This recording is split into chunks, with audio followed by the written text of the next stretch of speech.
Once again, welcome to my video blog Ajay Tech Tips. ഞാൻ അജയ്, നിങ്ങളെവർക്കും സുപരിചിതനാണ്. അപ്പോൾ ഞാനിന്ന് വന്നത് ഒരു ടെക് അപ്ഡേറ്റ് ആയിട്ടാണ് വന്നിരിക്കുന്നത്. അതായത് നമ്മുടെ എക്സ്, അതായത് പഴയ ട്വിറ്റർ ഇപ്പം എലോൺ മസ്ക് എടുത്തതിന് ശേഷം എക്സ് ആയിട്ടുള്ള അതേ എക്സ് അതിൻ്റെ പേര് അന്വർത്ഥാക്കണ പോലെ ഇനി അഡൽട്ട് കണ്ടൻറ്റും എക്സിൽ പോസ്റ്റ് ചെയ്യാം അല്ലേ.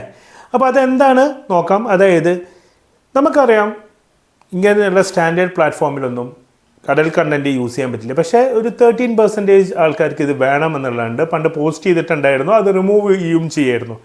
ഇനി മുതൽ എക്സിൽ അഡൽട്ട് കണ്ടൻറ്റ് നമുക്ക് പോസ്റ്റ് ചെയ്യാം. പക്ഷേ അത് കാണണമെങ്കിൽ ഏജ് പ്രൂഫ് കൊടുത്തിട്ടുള്ള 18 ഇയേഴ്സായി സൈൻ ഇൻ ചെയ്ത ആൾക്കാർക്ക് മാത്രമേ കാണാനും പറ്റുള്ളൂ, പോസ്റ്റ് ചെയ്യാനും പറ്റുള്ളൂ. അത് പോസ്റ്റ് ചെയ്യുമ്പോൾ തന്നെ അതിൻ്റെ മേലെ സെൻസിറ്റീവ് കണ്ടൻറ്റ് എന്നുള്ളൊരു ഓപ്ഷൻ ടിക്കും ചെയ്യണം, അത് പോസ്റ്റ് ചെയ്യണ നേരത്ത്. എന്നാൽ മാത്രമേ അത് പോസ്റ്റ് ചെയ്യാൻ പറ്റുള്ളൂ. ഇത് കാണുന്ന ആൾക്കാരാണ് 18 വയസ്സ് കഴിഞ്ഞ് പ്രായപൂർത്തിയായവർക്ക് മാത്രമേ കാണാൻ പറ്റുള്ളൂ. അതിന് ഏജ് വെരിഫിക്കേഷൻ ഉണ്ട്, സൈൻ ഇൻ ചെയ്യണം. ഫേക്ക് പറ്റില്ല. ഈ ഫേക്ക് മെയിൽ ഐ ഡി എടുക്കുകയാണെങ്കിൽ കാണാൻ പറ്റും. അത് നിങ്ങൾ ചെയ്യാതിരിക്കുക, അത് ഒക്കെ പിടിച്ചു പോകാൻ ഭയങ്കര ചാൻസ് ഉണ്ട്. അതുകൊണ്ട് തന്നെ എന്താണ്, ഫേക്ക് ആയിട്ടുള്ളവർക്ക് യൂസ് ചെയ്യാം, പക്ഷേ അഡൽട്ട് ആയവർക്ക് മാത്രമേ ഇത് യൂസ് ചെയ്യാൻ പറ്റുള്ളൂ. ഈ ഒരു അപ്ഡേറ്റ് ആണ്, കുഞ്ഞ് അപ്ഡേറ്റ് ആയിട്ടാണ് വന്നത്. അപ്പോൾ മറ്റൊരു വീഡിയോ കാണുന്നവരെ good bye, stay safe, take care.